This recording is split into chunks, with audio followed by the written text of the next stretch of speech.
Hello everyone, कैसे सभी लोग? उम्मीद करता हूं सभी लोग बहुत अच्छे होंगे। वेलकम बैक टू पढ़ले 10 और यार आज हम लोग इलेक्ट्रिसिटी ये चैप्टर पढ़ने वाले हैं एक शॉर्ट में। ठीक है, अच्छा मैंने अभी थोड़े दिनों पहले एक कमेंट पढ़ा था। वो कमेंट था कि भैया यार जब से कोर्स आया ना तब से आपने यूट्यूब पर लेक्चर डालना बंद कर दिया, ये हो गया वो हो गया, ठीक है सब बंद हो गया। अब सही बात तो ये है कि यार 1-1.5 वीक से पूरा कोविड का सीन चल रहा था। मैं और प्रणय दोनों कोविड पॉजिटिव थे। मैंने ये काफी बार बता भी रखा है, मैंने वीडियो के अंदर भी बताया था और कम्युनिटी पोस्ट में भी बताया था। ठीक है, जिस कारण कहीं भी कोई भी लेक्चर नहीं जा रहे थे। ठीक है, कहीं भी कोई भी लेक्चर नहीं जा रहे थे, है ना।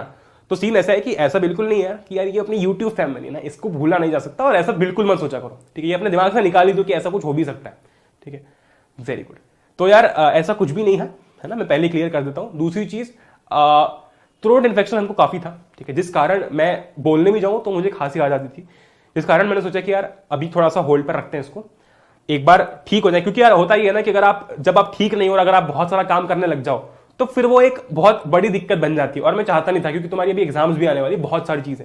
ठीक है, इसीलिए यार मैंने कहा 1 वीक का गैप चल जाएगा पर ज्यादा प्रॉब्लम नहीं आनी चाहिए बाद में। इसलिए मैंने कहा कि अपन इसको थोड़ा सा आगे जाके कंटिन्यू करते हैं। ठीक है, तो ऐसा बिल्कुल मत समझो यार कि ऐसा कुछ होगा, ऐसा कभी कुछ होने भी नहीं वाला। ठीक है, ऐसा कभी कभी कुछ होगा नहीं, तो ये दिमाग से हटा ही दो अपने। ठीक है, अपनी तबाही फैम है और बिल्कुल अलग लेवल का बॉन्ड है अपने अंदर। ठीक है, दूसरी चीज यार, अगर अभी तक आपने चैनल को सब्सक्राइब नहीं किया है वो लाल बटन को दबा के चैनल को सब्सक्राइब कर लेना, क्योंकि आप लोगों की एक बहुत ही प्यारी सी सीरीज आ रही है। ठीक है, कल यानी कि संडे को उसका पहला एपिसोड जो है वो आएगा। ठीक है, तो वो देखना जरूर, बहुत ही प्यारी सीरीज है, बहुत मजा तुमको आने वाला है and you are going to love it. ठीक है, तो ऐसे ही और अमेजिंग वीडियोस के लिए सब्सक्राइब करना मत भूलना अगर आप नए हैं चैनल पे तो, और उस बेल आइकन को प्रेस करना भी मत भूलना। ठीक है, तो बहुत अमेजिंग चीजें आप लोगों के लिए यहाँ पर आने वाली है और आती रहती है। सुबह से चलते हैं आगे और शुरुआत करते हैं चैप्टर की। सबसे पहली चीज चार्जेस की हम बात करेंगे। तो चार्ज, भाई 2 प्रकार के चार्ज होते हैं, एक पॉजिटिव चार्ज होता है, एक नेगेटिव चार्ज होता है। इसके बारे में कोई हमको कुछ नया नहीं बताएगा। ठीक है, तो हमें यह चीज पता है कि यार 2 टाइप के चार्जेस होते हैं। ठीक है, एक होता है अपना पॉजिटिव चार्ज और दूसरा क्या होता है अपना नेगेटिव चार्ज होता है। पर एक चीज जो कि हमको जानना जरूरी है वो ये है कि जब हम इलेक्ट्रिसिटी की बात कर रहे हैं, जब हम लोग करंट की बात कर रहे हैं, ठीक है, तो उसकी डेफिनेशन चार्जेस से कैसे रिलेटेड है। ठीक है, ओके, बहुत सही। तो ये डेफिनेशन पढ़ो यार। Electricity is defined as the rate of flow of charges in a conductor. समझ रहे हो? और ये मैं तुमको आगे डिटेल में समझाऊंगा, क्योंकि इलेक्ट्रिसिटी वाला पोर्शन थोड़ा सा आगे आएगा, करंट वाला पोर्शन थोड़ा सा आगे आएगा।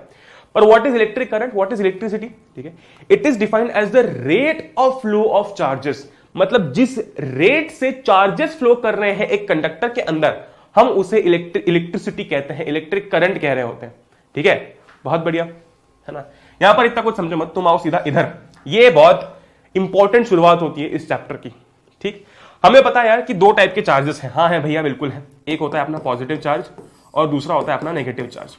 ठीक है, हम लोगों ने मैग्नेट्स के बारे में पढ़ रखा है ना, मैग्नेट के बारे में पढ़ रखा है। ठीक है, तो जैसे कि ये मैग्नेट है एक, इसका नॉर्थ पोल इधर है, साउथ पोल इधर है, और ये दूसरा मैग्नेट है, इसका नॉर्थ पोल इधर है और साउथ पोल इधर है। इस केस में क्या होगा, ये दोनों एक दूसरे को क्या करेंगे, रिपेल करेंगे। ये दोनों एक दूसरे को क्या करेंगे, रिपेल करेंगे। ये दोनों एक दूसरे से दूर भागेंगे, है ना। वेरी गुड, ये दोनों जो है एक दूसरे से दूर भागेंगे। अच्छा, वो कहेगा नहीं भैया मैं नहीं तेरे पास आ सकता, मेरे को तेरे से दूर भागना है क्योंकि तू मेरे जैसा ही है। ठीक है, इधर नॉर्थ पोल इधर साउथ पोल, ये दूसरा मैग्नेट इधर साउथ पोल इधर नॉर्थ पोल। ठीक है, ग्रेट। इस केस में क्या होगा, ये दोनों एक दूसरे को अट्रैक्ट करेंगे, है ना। अट्रैक्ट बोलने पर खांसी नहीं आई मेरे को, सच्ची में खांसी आई, है ना। तो तुम बोलोगे भैया, ठीक है। सो अट्रैक्ट होंगे ये दोनों, क्यों? क्योंकि ये नॉर्थ पोल है, ये साउथ पोल है। ऐसा क्यों? ऐसा इसलिए क्योंकि ये दोनों अनलाइक पोल्स हैं। कैसे पोल्स हैं? अनलाइक पोल्स हैं, एक जैसे नहीं है, अलग अलग है। इसलिए नॉर्थ पोल और साउथ पोल ये दोनों एक दूसरे को अट्रैक्ट करेंगे और ये मैग्नेट चिपकेगा। तुमने बहुत सारी बार देखा होगा जब तुम 2 मैग्नेट को पास में लाते हो, कभी कभी ऐसा होता है कि जब तुम पास ला रहे हो ना तो वो एक दूसरे से दूर भागना चाह रहे हैं। वो ऐसा फोर्स, मतलब वो एक दूसरे से दूर भागना चाह रहे हैं, इसलिए तुमको फोर्स भी फील होता होगा कि अरे चिपक ही नहीं रहे। वही तुमने उल्टी साइड लगा दी, ठीक है, मतलब तुम उल्टी साइड से लेकर आ गए और चिपकाने की कोशिश की तो फट से चिपक जाते हैं। क्यों? क्योंकि उस टाइम ऐसा हो रहा होता है कि जब 2 नॉर्थ पोल पास में आ जाए या फिर 2 साउथ पोल पास में आ जाए तो क्या होगा, तो होगा ये कि जैसे कि ये नॉर्थ और नॉर्थ पास में, इधर साउथ और साउथ पास में, दोनों ही केस में क्या होगा, ये एक दूसरे को रिपेल करेंगे। ठीक है, लेकिन जब नॉर्थ और साउथ पास में आ जाएंगे तो ये एक दूसरे को अट्रैक्ट करेंगे। और सेम होता है चार्जेस के केस में। ठीक है, चार्ज के केस में भी एग्जैक्टली सेम चीज हो रही होती है। ठीक है, वेरी गुड, है ना। अब बहुत अच्छा डायग्राम बनाना मेरी एक्सपर्टीज नहीं है, सो आई एम आउट। ठीक है, ये है पॉजिटिव चार्ज, ये है नेगेटिव चार्ज, है ना। बताओ क्या ये एक दूसरे को अट्रैक्ट करेंगे? हाँ भैया बिल्कुल करेंगे। क्यों करेंगे? क्योंकि ये दोनों कैसे चार्जेस हैं? अनलाइक चार्जेस हैं, है ना। ये एक दूसरे को अट्रैक्ट करेंगे। वही अगर मैं पॉजिटिव पॉजिटिव पास में लेकर आ जाऊं या फिर नेगेटिव नेगेटिव पास में लेकर आ जाऊं तो ये एक दूसरे को रिपेल करेंगे। क्या करेंगे? एक दूसरे को रिपेल करेंगे, एक दूसरे से दूर भागेंगे। ठीक है, ये भी क्या होगा? एक दूसरे से दूर भागेंगे। पर इस केस में क्या होगा? एक दूसरे को अट्रैक्ट करेंगे। क्यों? क्योंकि ये दोनों लाइक चार्जेस हैं, ये दोनों भी लाइक चार्जेस हैं, पर ये अनलाइक चार्जेस है, एक पॉजिटिव और एक नेगेटिव है। ठीक है, बहुत बढ़िया, समझ गए बात को? इजी है, बहुत इजी है।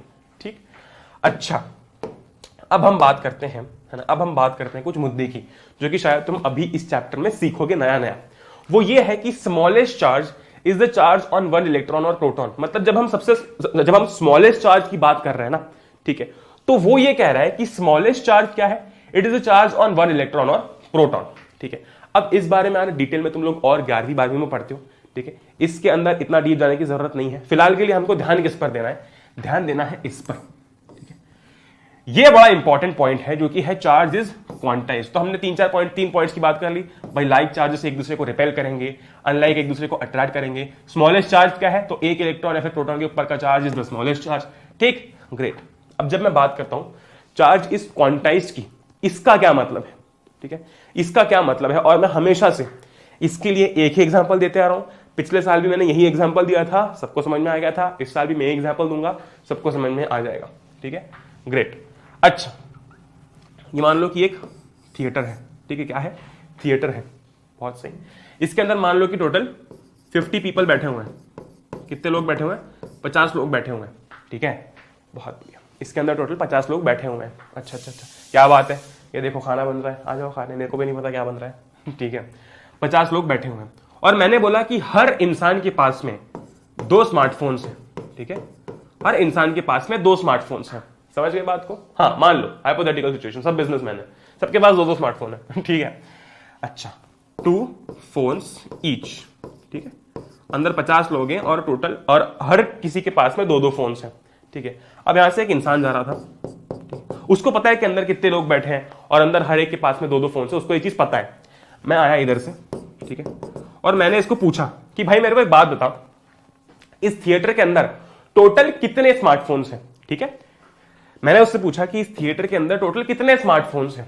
इसने मेरे को तुरंत बता दिया। कैसे बताया? इसने बोला यार कि अंदर लोग हैं 50। ठीक है, अंदर लोग कितने हैं? 50 हैं। ठीक है, बहुत बढ़िया। हर एक के पास में कितने फोन्स हैं? 2 फोन्स हैं। तो टोटल फोन्स कितने हुए अंदर? 100। तो इसने मुझे बोला कि अंदर यार 100 स्मार्टफोन्स हैं। मैंने कहा ठीक है, बहुत सही। भैया इसका चार्जेस क्वांटाइज से क्या रिलेशन है? बता दो। बहुत इजी, बहुत ज्यादा इजी।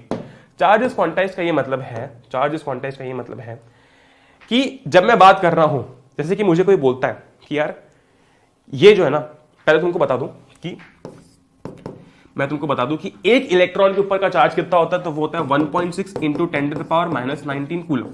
ठीक है, ओके, ठीक है। अब मुझसे कोई पूछता है कि इस रिमोट के अंदर ना, मान लो इस रिमोट के अंदर 10 लाख इलेक्ट्रॉन्स हैं। कितने इलेक्ट्रॉन्स हैं? 10 लाख इलेक्ट्रॉन्स हैं। ठीक है, किसी ने मुझसे पूछा कि इस रिमोट के अंदर, किसी ने मुझसे ये पूछा पहली बात तो कि इस रिमोट का चार्ज क्या होगा, इस रिमोट पर कितना चार्ज होगा। ठीक है, ये किसी ने मुझसे पूछा। अच्छा, तो मैंने सोचा कि इस रिमोट के अंदर टोटल 10 लाख इलेक्ट्रॉन्स हैं। ठीक है, इस रिमोट के अंदर टोटल इलेक्ट्रॉन्स कितने हैं? 10 लाख इलेक्ट्रॉन्स हैं। हर इलेक्ट्रॉन के ऊपर का चार्ज कितना है? 1.6 इंटू 10⁻⁻19 कूलम। ठीक है, इस इलेक्ट्रॉन के अंदर, इस रिमोट के अंदर टोटल 10 लाख इलेक्ट्रॉन्स हैं और हर एक इलेक्ट्रॉन के ऊपर का चार्ज इतना है। ठीक है, तो इस रिमोट के ऊपर का चार्ज कितना हो जाएगा? जब मैं इन दोनों को मल्टीप्लाई करूंगा तो मेरे पास में इस रिमोट के ऊपर का चार्ज आ जाएगा। अब समझे थिएटर वाला एग्जांपल मैंने क्यों दिया? अब समझ में आ रहा है कि वो जो थिएटर वाले एग्जांपल में दे रहा था वो क्यों दे रहा था। ठीक है, अंदर लोग थे 50 और हर एक के पास में 2 फोन्स थे। अंदर लोग थे 50, हर एक के पास में 2 फोन्स थे, तो टोटल हो गए 100 फोन्स। वैसे ही अगर कोई मुझसे पूछता है कि इसके ऊपर चार्ज कितना है, तो अंदर इलेक्ट्रॉन्स है 10 लाख, हर इलेक्ट्रॉन के ऊपर इतना चार्ज है, तो टोटल चार्ज कितना हो जाएगा? जब इन दोनों को मल्टीप्लाई कर देंगे तो जो भी आंसर आएगा वो इस रिमोट के ऊपर का चार्ज हो जाएगा and this is charge is quantized. ठीक है, तुम देखोगे Q is equal to N लिखा हुआ है। N क्यों लिखा हुआ है? N stands for number of electrons. ठीक है, उसने हमको एक स्टैंडर्ड फॉर्मूला दे दिया भैया। ठीक है, उसने हमको एक स्टैंडर्ड फॉर्मूला दे दिया। ठीक है, उसने जो है हमको एक स्टैंडर्ड फॉर्मूला लाकर दे दिया। उसने बोला Q is equal to N है। ठीक है, ऐसा क्यों? ऐसा इसलिए कि अब भाई किसी बॉडी के अंदर हो सकता है कि 5 लाख इलेक्ट्रॉन्स हो, किसी के अंदर 2 लाख हो, किसी के अंदर 10 लाख हो। ठीक है, तो सभी केसेस में नंबर ऑफ इलेक्ट्रॉन्स चेंज होगा, पर एक इलेक्ट्रॉन के ऊपर का चार्ज जो है ना वो सब जगह सेम रहता है। ठीक है, वेरी गुड। तो फिर भाई कोई भी मुझसे पूछता है कि इस बताओ इस पेन के ऊपर का चार्ज कितना होगा, तो मैं बता दूंगा। कैसे बताऊंगा? बस मुझे इतना पता होना चाहिए कि इसके अंदर टोटल नंबर ऑफ इलेक्ट्रॉन्स कितने। ठीक है, बस मुझे इतना पता होना चाहिए कि इसके अंदर टोटल नंबर ऑफ इलेक्ट्रॉन्स कितना है।